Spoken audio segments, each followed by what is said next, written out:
goal with all these bend riffs, all these ideas, make all the notes evenly spaced. So most of these are going to have 3 notes per bar. The last bend idea is going to have 4. So you just want to have a nice 1, 2, 3, 1, 2, 3 through all the first ones, and then the last one you got your 1, 2, 3, 4, 1, 2, 3, 4. So keep them all even. Alright, so here's the first guy. So you're going to be bending all of these bends. For the most part, you're going to be bending with just your middle 2 fingers.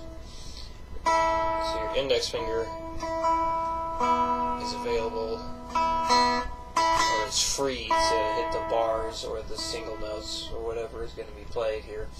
So you're going to be bending most of this stuff with your middle 2 fingers. Keep your index finger going back and forth between these notes.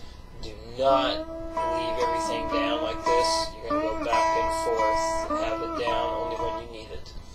Alright, here is the first one.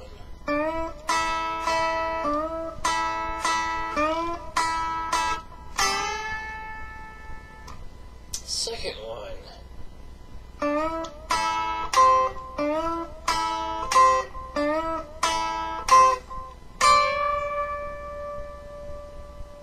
Number 3, you're going to be kind of rolling your index finger to get these.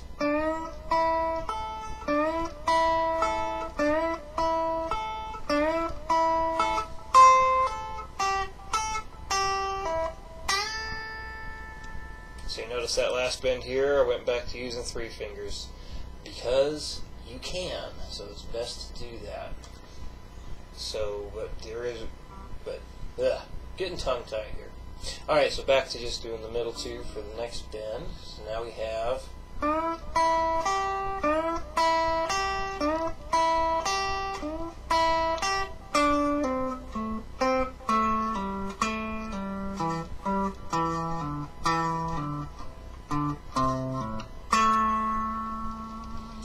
when you're working on the ending here, it's important to make sure get both fingers down when you're switching strings for the pull off. So you want to avoid doing this. No walking backwards with the fingers. Make sure your fingers are there ready to pull off properly. Alright, so this next one we got the 4 notes per bar. Here we go.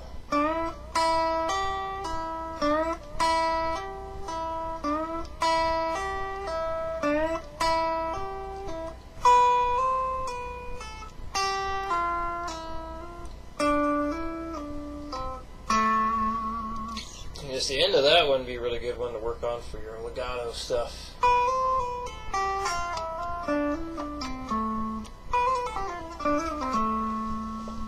Okay, and yeah, keep working on your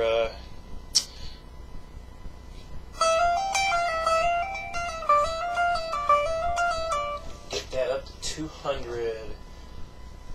Let's see, next page. Okay, this is the finger exercise, and remember it's 5, 6, 7, 8 all the way up, and back down, 5, 6, 7, 8, 5, 6, 7, 8, so it is never 8, 7, 6, 5, never 8, 7, 6, 5. So, after you play the first note, you're going to keep that finger down, so by the time you go to the 4th note there, all 4 fingers are down. Only move the finger necessary to play the very next note. So when you go to the next string, only your index finger is going to be there. And these 3 need to stay down. So if you notice your fingers come up at any time they're not supposed to, you want to correct that.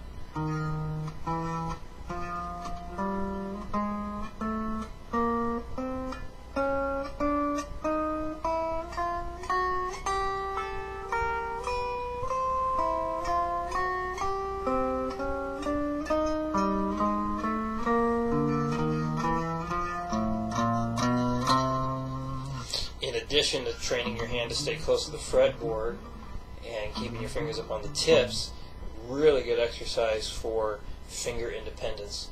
Like you noticed when you were trying to move that ring finger, it didn't want to go. So that's what I mean by the independence there. So your fingers will be able to move independently of each other. And yeah, it's just one of those weird things. Like for some reason, like just you know what you want your hand to do. For some reason, it just won't go. But eventually, it gets there. So anyway, rhythm stuff. So this is where we are now looking at more upbeat focus. We have 2 upstrokes in a row, and we're skipping a downbeat.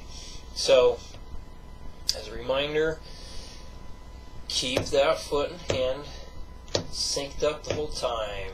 Every time the foot goes down, the hand goes down. Every time the foot comes up, the hand comes up. So this way you are constantly strumming back and forth. You may not be hitting the strings every time, but the right hand does need to keep moving in order to make the most fluent sounding strumming. Alright, here we go.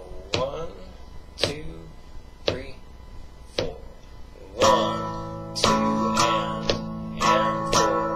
1, 2, and 4. 1, 2, and 4. 1, 2, and 4. 1, 2, and 4. 1, 2, and 4. 1, 2, and 4. 1, 2, and 4. And the next one, same rhythm, more chords. 1, 2, 3, 4. 1, 2, and 4. 1, 2, and 4. 1, 2, and 4. 1, 2, and 4. 1, 2, and 4. 1, 2, and 4. 1, 2, and 4.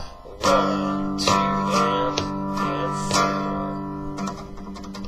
4.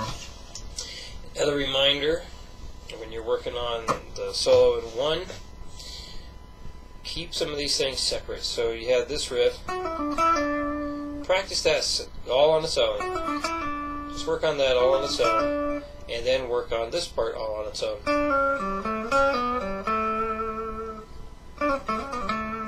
So all on its own. I think that about covers it. Alright, well, let me know if you have any questions, and I'll see you again Wednesday.